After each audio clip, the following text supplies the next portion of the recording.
กรณีพี่น้องหนึ่งลูกก็เป็นห่วงเนาะลูกสาวเพิ่นและลูกสาวไอเจมนี่นะเพราะว่าตั้งแต่แรกๆเขาได้เบิ่งก็คือตอนไอเจมนี่ยังจีบน้องมะนาวเนี่ยเราเฮ็ดงานอยู่ไทยแล้วก็ส่งให้ลูกเราสู่เดือนเนาะก็ถือว่าคำพาแม่เนาะคำพาพ่อก็ถือว่าบ่ได้คำพาดอกแม่แยกทางกันก็ถือว่าครอบครัวบ่สมบูรณ์แบบนั่นแหละซึ่งไอเจมนี่เราก็ส่งเงินให้ลูกเราทุกเดือนพี่น้องเนาะตามที่เราติดตาม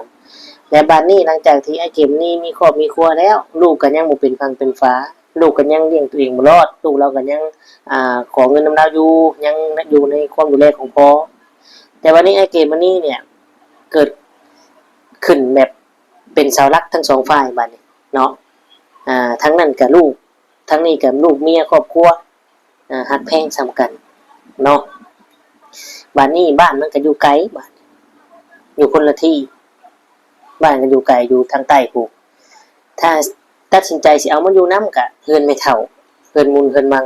ยังมีลูกมีหลานอยู่น้ำอยู่เนาะนอกจากไอเจ็บวันนี้ก็น้องมะนาวมีเฮือนเป็นของเจ้าของนี่แหละพี่น้องสาเหตุมันจึงทำให้ไอเจ็บวันนี้เนี่ยลำบากใจและเมื่อยและนักใจและที่ไอเจ็บวันนี้จะอยู่ไม่ได้เดือนเจ็บวันนี้จะท้อหรือจะบ่สู้ต่อนี่มันก็มีหลายอย่างเนาะ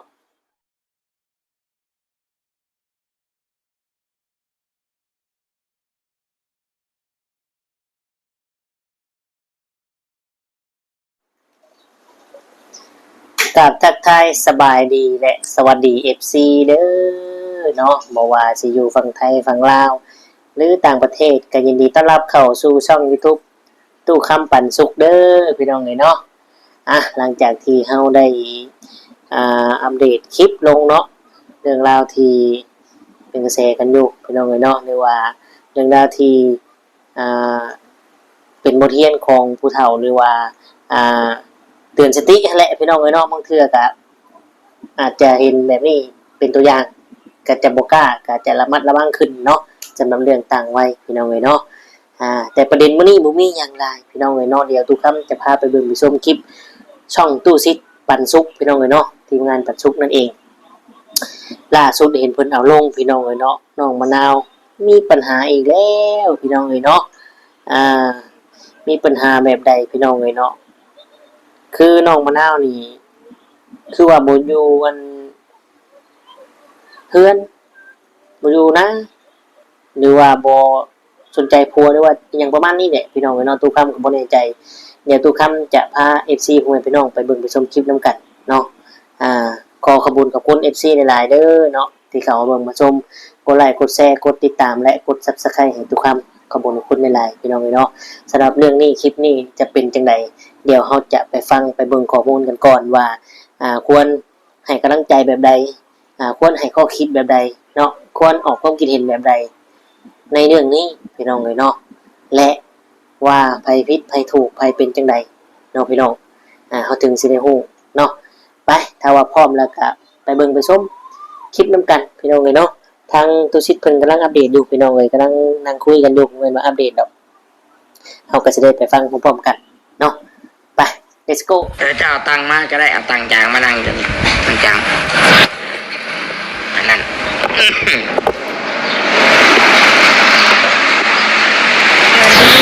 บายดีจะทำอะไรอีกก็ได้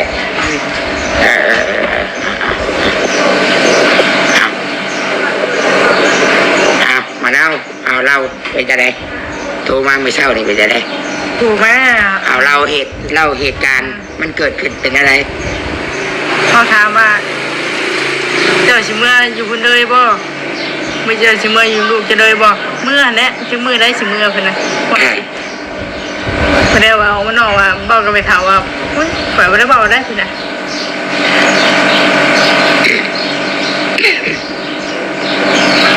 บัดนี้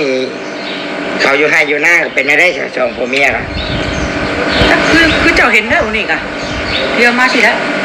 คันมาบอกให้อยู่กับแม่นสิอยู่ดิมื้อนั้นมื้อไปหน้าว่ามี3ลบเนาะโทรจังโมเอ็มเว้ยว่า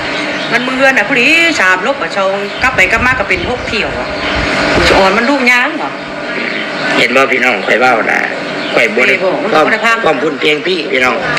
นอนตอนเช้าแม่ไปหน้ามันแม่กินข้าวกินน้ำแล้วก็นอนคือมันเมื่อยเลยบัดแม่ไปวิทย์มันก็บ่ไล่ดูกองแก่งก็จับผมพายมาแล้วแหละผมแต่แม่เอาหัวเขาในนะมันดิ้วมาโดนบ้านโนด อันนี้เหตุการณ์เนาะบัดนี้บัดตัวไปทางให้ทางป้าบัดแล้วไปผู้เดียวเล่าบัดนี้ที่ เดียวกันอยู่ไปไม่ชวนไปกูไป อีบาปเล่าได้เนาะข่อยอันนี้เด้อข่อยชีว่าเด้อ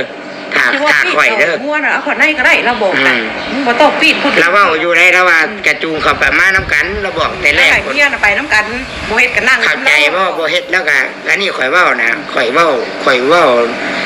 ง่ายว่าบ่อยากเว้าหลอนเว้าเป็นย้อนว่าอีตนแต่มะนาวนี่จักเป็นคนแบบใด เนี่ยตัวไปหายว่ามึงเป็นมาชามลบน่ะอื่นก่อนกูสิไปเฮือนตู้ชิดว่ะกูสิไปแล้วบอกให้ตู้ชิดหายบ่ให้ไปใกล้ไปทัดว่ะจนเบ้าสิได้อยากหายแฮงก็ลกกระเดียได้บ่ได้เฮ็ดเวียกเฮ็ดงานเนี่ยแม่ให้บอกเฮ็ดเวียกแม่เบรกไม่ว่านตายเบรกมาเมียในหัว เห็นหัว โบ นี่ เบรกมื้อนั้นแม่เบรก5ลบเพิ่น2ลบเมื่อยได้เพิ่นว่ามื้ออื่นสิเฮ็ดเบรกอีกก็ยังบ่ได้เบรกเท่าปานนี้อื่นจักยามไหนมันสิเฮ็ด อันนี้ฟังแม่เว้านี่พี่น้องเลยเนาะ มีเด็กพี่น้องเลยเนาะเจ้าว่าแน่บ่ใจ ชาวข่อย เพราะ นี่ ว่า กับ คนจอยคนป่วยเนาะ คนป่วยเป็นเจเวทนี่เฮาสิบ่ไปให้เฮ็ดให้เพิ่นเครียดเด้ แม่นนี่แหละคือเหตุผลที่ FC บ่อยากให้เอาผัว เออ เพราะว่าโลกนี้นี่คือค่ายเด็กน้อยเด้ แม่น เนาะ แม่นคล้ายๆเล็กน้อยคิดจะไปใส่ก็ไปแล้วได้ลง แม่ แบบ น นี้นะ แม่นเอ้า เออ ไปฟังต่อไป ไป อื่นนี่ว่ามากูจะไปหาตู้ชิดกับอื่นนี่ว่ะเปิดแห้งมากก่อน มาหลัดก่อนดิ มานัดก่อน อันนี้นะในมุมของถ้าเขาเป็นผู้ชายนะพี่น้องข่อยกับอีตนเล่าได้บอกเกตเขาว่าอยู่อีตนย่อนคันคือแบบนี้นะคำว่าเราอยู่บ่ได้อหลีเนาะมึงเรากะบางทีไปป้าไปยังก็ไปผู้เดียว ทั้งที่บ่แม่นบ้านเมืองเจ้าของบางทีมันก็คิดค่อยคิดเงียงได้เนาะมาเอาเมียบัด อยู่ดูกูใครกลัวชิมจังนะ เมียบัดจักอยู่ใช้ ใจมัน มาดิ้นรนจักดิ้นรนเพื่อไผเมียบัดไปหาเลาะลิ้นตามกลางบ้านอยู่ มึงเถื่อนจนห้ามาบอกเราว่าเจ้าบ่ได้บอกมันบอกตอนเช้ามาว่ะคอยบอกอยู่แจ้งก่อนจากเมื่อน้ำใจแล้วจากเมื่อแต่มืดชึ้มพูนดาว่ะสิบอกนะแม่ต้องบอกฮุบเมื่อเช้าบ่แดงมึงกอดเฮือนว่ะฮุบเครื่องฮุบของมึงหาเมื่อว่ะ แล้วก็มาวนข่อยนะว่าย่านบ่ได้รถไถว่าเจ้าว่าข่อยเนี่ยตัว นั่นความบ่ได้บอกเลยตู้ชิดหรือบอกเบิ่งคลิปแล้วตายเก่าตังช่างเว้าดีว่ะว่าช่างเว้าแท้มึงสิเป็นนั่นคือตอนเอาเงินได้นี่ก็ว่า ข่อยก็เว่ารัดไว้อยู่ว่าย่านเป็นคือจะได้สิมาถามเอาเงินชื่อรถไถเองอีกแล้วบาดนี้ มึงว่ายันกูบ่เชื่อรถเรื่องรถไทยจะมาเต้าว่ะคือบ่ได้บอกตู้ชิดบอกเองเล่าเพิ่น ใครที่มีปัญหาทาง ตู้ชิดบอกเองเล่าเพิ่นว่ะ ว่าในตัวว่าในคลิปข้างใน ตู้ชิดได้บอกเองเล่าเพิ่นว่ะ อันนี้บัดนี้นี่ ตู้ชิดบอก เราคือบ่มาจ้ะเราบ่มาที่ ให้ เราบ่มาเราให้จำเรามาบอกก่อนเนาะถามแม่ก่อน เบเวียงว่าเจ้าไปว่าโทรฉันเจ้าโทรตู้ชิดมาแล้วอ่ะ ข่อยเบิ่งนี่แล้วอุ๊บข่อยเบิ่งแล้วอุ๊บพี่น้องเอ้ยแต่เรามามื้อ ฉันกับเจ้าไปเงินตู้ชิดเพิ่นน่ะกับน้องมะนาวคันไข่ผัวแล้วไปยันผัวแล้วว่าเป็นที่ผมว่ะ ข่อยฮู้อยู่ว่าแล้วน่ะอุ๊บข่อยเบิ่งหน้าผู้ชายคือกันออกพี่น้องอุ๊บว่ามาดิ้นรนมานี่อยากนำพาให้ลูกให้เมียให้ครอบให้ครัวนะ ไปหน้าบ่มีน่ะก็ไปถามบ่มาผัวเพิ่นจะไปหาเงินเนาะแต่แม่ก็บ่จักเลยว่าผัวจะไปนะ เราว่าเจ้าได้ให้ บ่ ลูกเคยไป แม่บ่จักเพิ่นไปหน้าบ่มีไปยังเต่าไปหน้าบ่มีเราให้ไปถามเพิ่นว่าผัวเพิ่นบอกให้เพิ่นน่ะไปถามบ่มีเว้ามึงน่ะเพิ่นว่าผัวเพิ่นน่ะบอกให้ไปถามบ่มีคันมีงานเพิ่นสิไปนำบ่เท่ามีบัดนี้แม่ว่าคันจะไปหาเงินน่ะคันไปนำบ่มีคันไปแล้วบ่ต้องมาเหยียบเพื่อนว่ะแม่ก็บอกสิเด้ ไม่ได้ว่าเจ้าว่าอ่ะคอยไม่ได้ว่านะเราไปเองเล่าผัวกะผัวเป็นพี่ที่ถามผัวว่าผัวไม่ได้บอกไปหน้าบ่มีน่ะ ไปถามเลยเรื่องถึงจักว่างานนี่งานบ่มีเพิ่นน่ะ จักที่ใด ถามเลย ผัวก็เมียช้ำกันบ่ถามไปว่าจักเลือกจักไล่ยังกันไปหาเงินบ่ต้องบ้าว่ะอยู่เพื่อนบ่มีผู้กันมาแต่หาเงินบ่บ่ได้มาเหยียบเพื่อนว่ะคงมาจะเฮ็ดหน้าจนมาอยู่อ่ะ ข่อยก็ว่าแบบสั้นนะได้พี่น้องผู้ใหญ่ก็ว่าแบบสั้นเป็นชื่อรถไทยให้ก็ย้อนให้เท่าให้ผัวกับเมียเพื่อนนี่แล้วอีตนว่าบุมีรถไทยเฮ็ดหน้าแล้วก็ว่าสิพร้อมเพรียงกันเฮ็ดกับครอบครัวปัดบรรณาบัดสิพูดแล่นไปสิชอบงานให้ผัวแหละ แต่ว่าปิดน้ำเมย์บอกให้ไปแท้ แล้วก็ว่าแม่นี่ คนนั้น ชอบเรื่องนี้เลยอะ ให้ไปแล้วก็ทั้งรถไถนี่ก็ว่าแม่น่ะให้มาถามว่าสิได้บ่สิได้บ่ ชีล้านนั่นแล้วนี่ว่ะ เงิน 45,000เงินน่ะเงิน ชีอันเงินนั้นมันบอกมาว่ามันมีเงินติดลงอีกแล้วมามเจ้าชีล้านแน่ เออ มันสิแบกตัวนั่นได้อีนี่ว่าต้องบ่มีเรื่องเลย แต่ติงอยากถามโตนี่โตเป็นหยังคือติงเว้าแน่คือสิมาให้มานะพี่น้องเท่าข่อยวางเวียกแล้วว่าสิโทรบอกดอกมันถ่ายคลิปนะบางทีก็ยากเวียกแจ้งมาแล้วก็โทรมาโลดได้แต่ละมื้อนะบ่แม่นว่าข่อยนะรังเกียจบ่อยากให้เรามาดอก ว่านี่เนาะเพิ่นโทรสิเจ้าตอน10 ตอนเช้าเนาะ มื้อนี้ก็แต่เช้าก็แต่9 โมง 10 โมงบุญมื้อ โทร นี้นะ น้องว่าสินะระวังเสยเพิ่นบอกโทรถามมาตูชิดว่าจะมีเวียกบ่เพิ่นผู้นี้ว่าบ่มีเวียกตูชิดว่าว่างปั๊บเจอสมนะมีเวียกมีงานโทรได้น้องชมหนาวแน่มื้อนี้มีงานนอนหาโทรเฉพาะนั้นคนนี้จักมันคือที่ใดบ่ เจ้าน่ะมีลูกมีผัวเจ้าแล้วก็มาจากซอยจากสร้างจากชาเจ้าเฮ็ดบ่ได้เจ้าย่อบ่ได้ตัวมันหนัก เจ้าก็ย่อตัวมันเบา แต่เจ้าน่ะต้องไปนำเล้าไปให้ไปชวนข่อยเบิ่งหน้าแล้วน่ะแล้วเมื่อยได้แล้วอุกใจข่อยบ่ติแล้วข่อยเคยเว้าแล้วเห็นบ่พี่น้องข่อยว่า มีมื้อนี่เราต้องอยากเมื่อบาดนี้เมื่อย้อนหยังมาหักเมียแพงเมียมาซอยเมียผัดบ่ซอยเจ้าของบ่ได้อยากเฮ็ดหยังพัวไปทางให้ทางป้าว่าเบิ่งงัวแล้วก็อยากให้ชวนไปจูงออกไปทางนอกก็อยู่นำกันแต่ผัวเมีย เป็นนั่งเรื่องกันก็ได้ โตบัดจากมาลิ้นเลาะลิ้นอยู่บ้านบัดนี้แล้วมันจะขึ้นแล้วได้บาดนี้ กระดาษมาก แล้วจะขึ้นแล้วได้โอ้ยเมียข่อยนี่ไปห่วยหาผู้บอกผู้บ่าวไปเนี่ยมันบ่ดับบ่ดี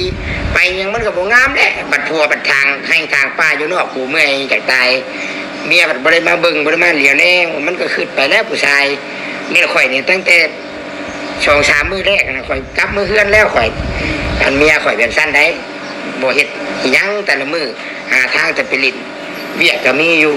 หากบ่อยากเฮ็ดนี่ข่อยบ่อยู่นำก็เป็นข่อยกะไปกบไปชื่อลูกวิ่งนี่ ให้คิดเอาข่อยว่าอยู่แต่คันยังบ่เปลี่ยนกะข่อยบ่เคยเว้าว่าข่อยบ่ให้แล้วดอกข่อยบ่ติแล้วคันได้สิป้าสิเมื่อก็เพราะว่า เป็นโตเจ้าเอง เจ้าเฮ็ดเองเจ้ามีครอบมีครัวแล้ว ผู้เมียถามไปกี่ฮอดทั้งนี้ทั้งนั้นปานใดเองว่ะจะจำกันได้เพิ่นว่าแล้วกันกี่ฮอดทั้งนั้นไม่เท่ากับปลอดหรอกกันกี่ฮอดลูกฮอดเต้ากับเมื่อบ่นั้นแล้วว่ะบ่สิได้เนาะ เอาก็ว่าซั่นแน่เลยกันเรากินฮอดของทางพี่ก็บ่ได้เฮ็ดให้กินฮอดบัดนี้ย้อนเราบ่กินฮอดทางพี่แล้วเราจังกินฮอดทางพุ่นข้าวน้ำ3 ปลาจังเต้ง ดอกอายไปหน่อยเนาะมันมาจับถ่ายพอดี เดี๋ยวอายนอนไปนอนอยู่นี่นะพี่น้องทุกคำเกี่ยวเลยนี่เอาโอเคพี่น้องเลยเนาะก็มาว่ากันเนาะ เดี๋ยวอายซื้อพี่น้องเอาเท่ากะได้เบิ่งได้ชมเรียบร้อยเนาะก็จะออกความคิดเห็นหรือว่าลองเว้าเบิ่งเนาะลองพิจารณาเบิ่งดูเนาะ MC คิดว่าจังไดก่อนอื่นเนาะทุกคำอยากบอกเลยว่าก่อนอื่นทุกคำอยากบอกนี้ทุกคำยังจำคำของบาวเก็บนี้ได้อยู่เนาะเพราะว่าแต่ก่อนกับทุกคำก็เคยลงกับเราอยู่ตอนนั้นมันจีบน้องมะนาวใหม่ๆกันเนาะนั่นก็คือเคยเตือนอยู่ว่าคิดดีแล้วบ่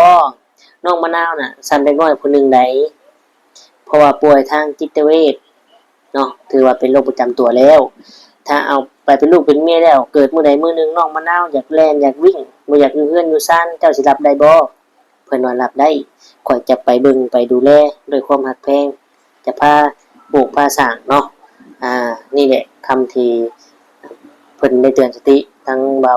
เกตหรือว่าไอเกตแต่ก่อนเนาะและปัจจุบันนี้พี่น้องเอ้ยเนาะปัจจุบันนี้หลังจากที่ไอเกตได้มาอยู่กับน้องมะนาวเนาะพี่น้องได้มาอยู่กับน้องมะนาวเนี่ยได้ฮู้ได้เห็นมันแล้วเป็นจังใดเนาะแต่เพิ่นก็ยืนยันว่าฮักแพงบ่ทิ่มบ่ปะอยู่พี่น้องเอ้ย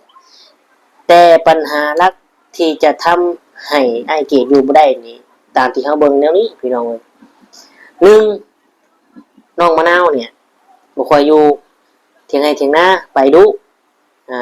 อันนี้ไอเกตแล้วก็ฮู้พอฮู้ว่าน้องมะนาวเป็นจังไดเนาะเราอาจสิรับได้เราถึงมาอยู่และมาเอาเป็นลูกเป็นเมีย คอยบอกคอยสอนไปหั่นแหละเราว่าเนาะอันนี้ก็อาจจะคิดอยู่แต่ก็สู้เพราะว่าตัวเองเลือกเองแล้ว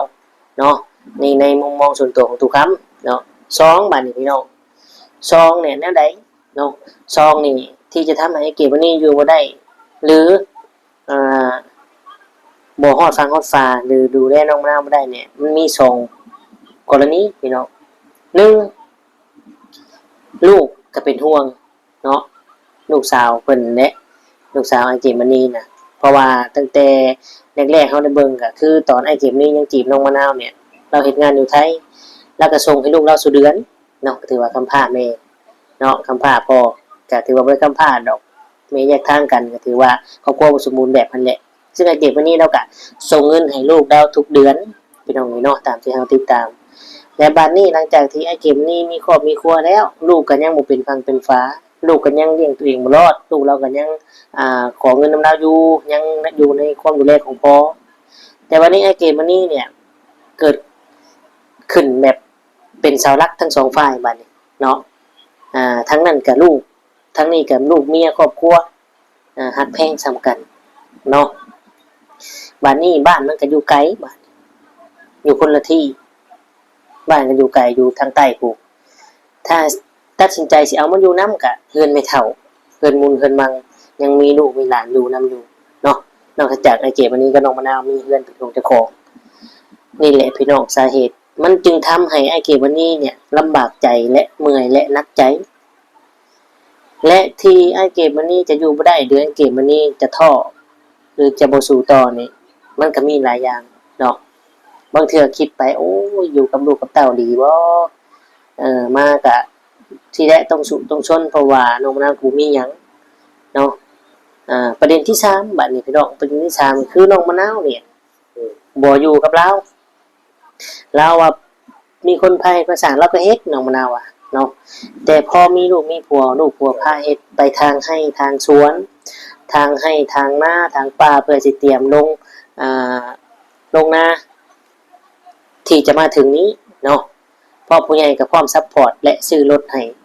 เพื่อให้ไอ้เกดมันนี่พาน้องมะนาวเฮ็ดให้เฮ็ดนาเนาะแต่กลับกลายเป็นว่าน้องมะนาวเนี่ยคือบ่สนใจเลย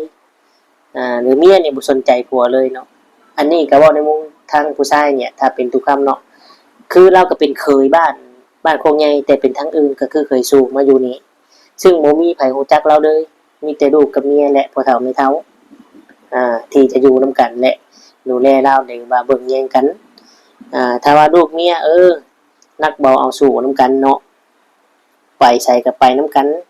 บ่ชวนไปเฮ็ดเวียกไปว่าเมื่อยว่าบ่อยากไปแบบคือไปหาดินคือเลาะอยู่อย่างประมาณนี้เนาะคณะที่ทำให้เจ็บนี้ท่อพี่น้องในมุมมองทุกคำและประเด็นที่4พี่น้องประเด็นที่4บัดน้องมะนาวก็เป็นคนป่วยจิตเวชมีโรคประจำตัวจักสิว่าให้แนวใดจักสิสอนแนวใดบัดนี้พี่น้องFC คิดเห็นจังไดกับเรื่องนี้เนาะลองแนะนำมึงอยู่พี่น้องเพื่อจะได้เอาไปแก้ไขให้ทางครอบครัวเพิ่นได้เนาะเพราะว่าน้องมะนาวนี่ก็เป็นคนในสื่อในโลกโซเชียลเนาะในช่อง YouTube อันใดที่พอแก้ไขได้ผู้ใดมีขอคิดดีๆเนาะนำมาช่วยแก้ไขก็คอมเมนต์หรือลองคุยกันได้พี่น้องเนาะเฮาก็จะนำไปบอกไปสอนต่ออีกเทื่อนึงพี่น้องเนาะเพื่อให้เก็บอันนี้เนี่ยอยู่ได้แบบบ่น้อยอกน้อยใจแบบบ่คิดร้ายพี่น้องเนาะอย่างนี้เกมนี้คิดหลายแน่นอนพี่น้องคิดหลายแน่นอนเนาะเพราะว่าเบิ่งจากที่เหตุการณ์ที่เรามาเนี่ยก็ค่อนข้างสิลำบากใจอยู่ทั้งนั้นก็ลูกทั้งนี้ก็เมียพี่น้องเนาะมีแต่ว่าเป็นกำลังใจให้เบิดทั้ง2คนพี่น้องเนาะต่างคนต่างมีหน้าที่ไผมันอย่างทุกค่ำนี่ก็มีคือกันความทุกข์ความบ่สบายใจก็มีคือกันแต่บางคนละแบบกันพี่น้องเนาะมีเบิดจนสิรวยก็มีพี่น้องความทุกข์ความยากความคิดนี่มีคือกันพี่น้องเนาะมีแต่เป็นกำลังใจให้ทั้ง2ฝั่ง2ฝ่ายเด้อเนาะพี่น้องเนาะทุกค่ำก็บ่มีหยังสิซอยสิให้เนาะมีแต่คำอวยพรและความรักแพงขอให้ไปฮอดฟังฟ้าขอให้ดูแลน้องมะนาวและครอบครัวเพิ่นแบบนี้ตลอดไปเนาะ อันใดที่เนาะอกในใจก็บ่เฝ้าคิดหลายเด้อน้อยเกดเนาะให้ฮู้ว่าที่เฮาที่ก้าวเข้ามานี่เฮาก็คิดดนเติบแล้วเบิ่งฮู้ชัดเจนแล้วเนาะเอาก็ประมาณนี้พี่น้องทุกคำก็สิได้ขอตัวอำลาพระจาก FC นอนพักผ่อนบัดนี้เนาะมื้ออื่นก็เริ่มงานต่อพี่น้องเนาะเดี๋ยวก็หยุดและสงกรานต์นี่ครับพี่น้องเนาะเอาก็ฝากถึง FC ทุกคนเนาะเที่ยวสงกรานต์ก็ขอให้เที่ยวด้วยความบ่ประมาทเนาะขอให้เที่ยวด้วยความสนุกสนานบ่ประมาทและเที่ยวให้ปลอดภัยพี่น้องเนาะเอาสำหรับคลิปนี้ก็คือสิได้กล่าวคำว่าสบายดีและสวัสดีครับ